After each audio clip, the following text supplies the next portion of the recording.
Hey everyone, welcome back to the channel. If you're diving into UI/UX design, Figma is your best friend, especially in 2025 with its latest updates for seamless collaboration and advanced interactivity. Today, we're tackling a fun and essential skill: designing an interactive button that users will love clicking. Whether you're a beginner or brushing up your skills, this step-by-step guide will have you creating professional buttons in no time. First things first, fire up Figma and create a new file. Start by selecting the rectangle tool from the shape menu. Draw a simple rectangle to form the base of your button. Make it pop by adjusting the fill color, adding a border, and rounding the corners for that modern look. Next, grab the text tool and add your button label, like "Click Me." Style it with the right font, size, and color to ensure it's readable and eye-catching. Now, let's make it interactive.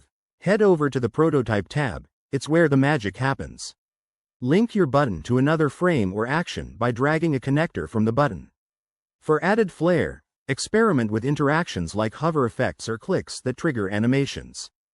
Figma's 2025 updates make this super intuitive, with new options for micro interactions that bring your designs to life. Don't forget best practices. Keep your button accessible with proper contrast ratios and ensure it's responsive for different screen sizes. Once you're happy, hit preview to test your prototype and make any tweaks. Finally, export your design as an image or interactive file to share with your team or clients. There you have it, a fully interactive button in Figma. This skill will level up your designs and impress your peers. If you found this helpful, hit that like button and subscribe for more tips. Drop your questions in the comments below, and let's keep designing awesome stuff together. Thanks for watching.